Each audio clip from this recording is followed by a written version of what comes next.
One of the problems that we have when you have a subject come into the studio, you have this preconceived idea of what, how to maybe approach that person, that subject, that athlete. And I've learned that often until they get there, you really don't know what's going to work. In the case of Noel, a professional volleyball player, I started out, she came to the studio, I started out with the standard 3-edge lighting approach that I do with a lot of my athletes. And it wasn't long into that I realized it just really wasn't working. And part of it, I think she was a little bit, maybe not nervous, but it just wasn't quite clicking.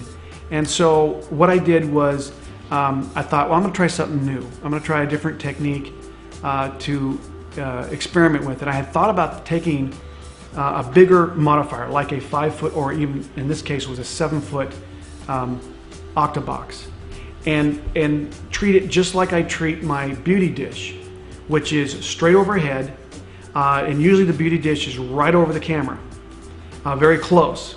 In this scenario, obviously a 7-footer is going to be probably too high if you put it right over the camera. So I thought, well, I'm going to put it behind me, and I'm going to shoot the light that would come around me.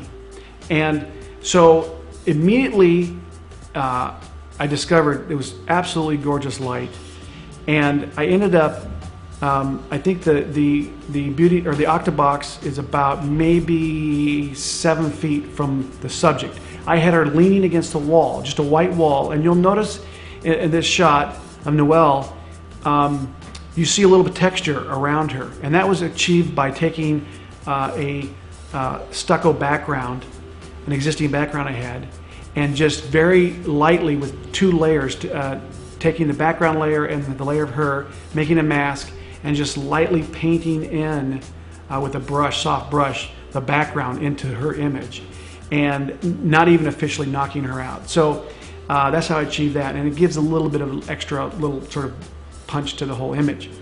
But the first thing I noticed when I brought her in was that I had the light too low, and so the light was blasting around me, and I am blocking a little bit of the light, but there was no shadow on her eyes, nose, lips, and chin. And so I love to build a little bit of depth, and you may want that and like that. In fact, in some of my HDR images, I shoot through a ring light, continuous light, and you get no shadows. It's kind of a fun look. But what I did was I raised that light up behind me until I began to get a little bit of shadow on the nose, the lips, and the chin. And so, and again, that's an artistic decision that you would make and say, I like this or I don't like this. So by raising the light up and down, we'll feather that in, and it's a soft shadow, but it's absolutely gorgeous light. So what we're going to take is, we're going to bring a model in, and we're going to take and shoot a 5-footer. I'm going to show you what that looks like. A 5-footer behind me and a 7-footer behind me, and we'll take a look at how that light looks side by side, and give you an idea of sort of the look that I've been achieving with these big sources behind me. All right, we're on set with Amy Rose, our fitness model. I call her fitness model. She's also a beauty fashion model, and we're going to do a volleyball scenario here, kind of like what we did for Noel. And I've got her leaning against it's a wall, but it's got a white piece of paper on it. And really the reason why I do that is I want this white to bounce back from my modifier light, bounce back, and actually it creates a little bit of a glow on her skin. And I've had a lot of people email me and say, wait, it looks like you're using 3 lights under this scenario. And what's happening is the bounce back from this white paper is causing a little bit of glow on both sides, and it'll actually hit the cheeks a little bit too. So that's what we're going to do here.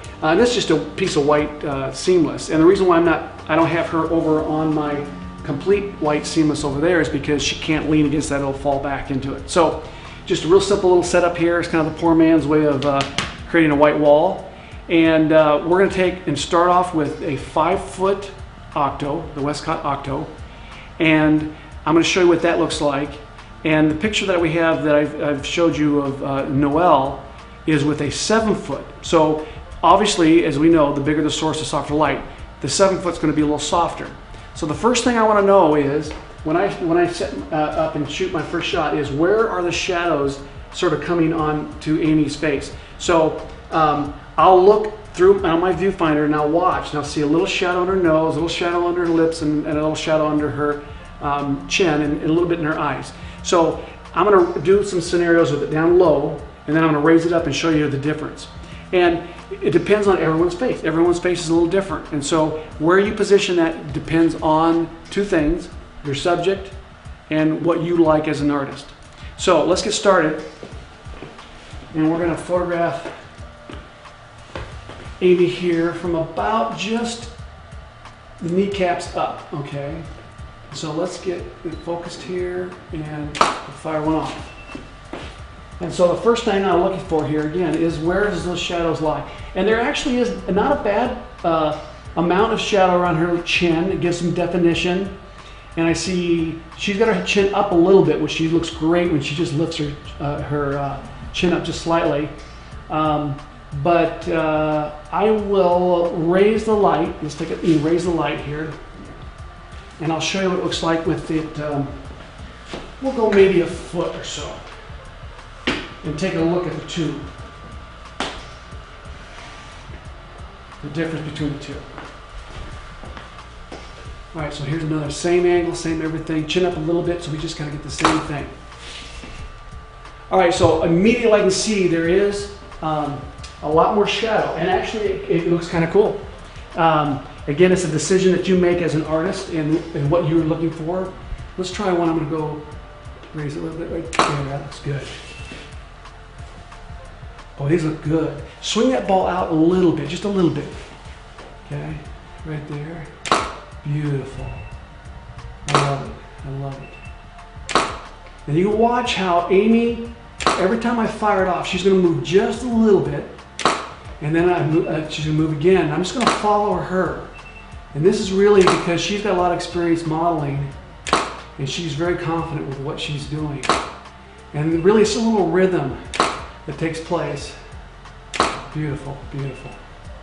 I love it. I love it. I love it. All right, so we've got a good series there. So now let's do and we're going to put on the 7-foot octo.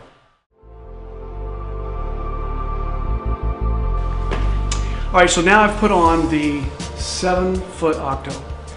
Keep in mind that you can also do this with the big, Westcott's got a big 7-foot umbrella. I think it's 84 inches or something like that. And with a diffusion panel, they have a diffusion panel that you can put on the front of the umbrella.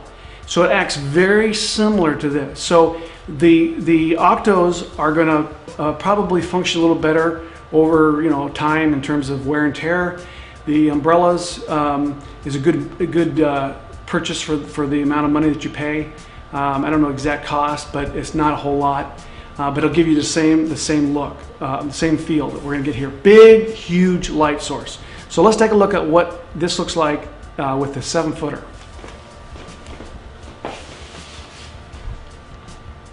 right, Amy, right there. Okay, we'll take a look here. And so this is a lot flatter in terms of it's softer. And so let's get one with your chin up like you had before. Okay. Right there, and I'm going to take a look at that, and then maybe not quite that high. Let's go a little bit in between, just in between, a little right there. Okay, and then what I want to do is let's raise this up. Let me shoot one more, right there. Beautiful. Now let's raise this up, and then we'll get a little bit more shadow underneath your chin, your lips, nose, and eyes. Okay? Now I'm all the way to my ceiling, which is probably about, I don't know, 10.5 feet, 11 feet. All right, so ready? Here we go again. All right, take a look. Oh, this looks amazing. I personally like this look better, with a little more shadow. Still has that soft overall look. Beautiful, right there. Now do this, drop that ball down a little bit on your hip. So it's about the same, only just a little bit right there. Beautiful. I love it. Yeah. Whoops, too fast. All right, we got some great stuff there. So, basically now you'll get a chance to see what the two modifiers look like. We are about, I backed it up maybe a foot from what the 5-footer was, but just so I can get in here a little bit more. But pretty much they were about the same distance from the subject. And this will give you an idea what about, let's say that's about 5 feet, maybe at the most 6 from our subject. And then you guys can try this later. Again, keep in mind that if you don't have the resources to get the Octo, you can do the same thing with an umbrella.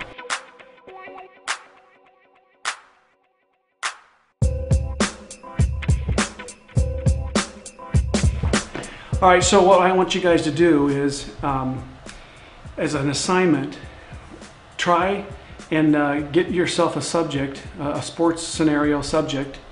And again, volleyball is a pretty easy one to put together.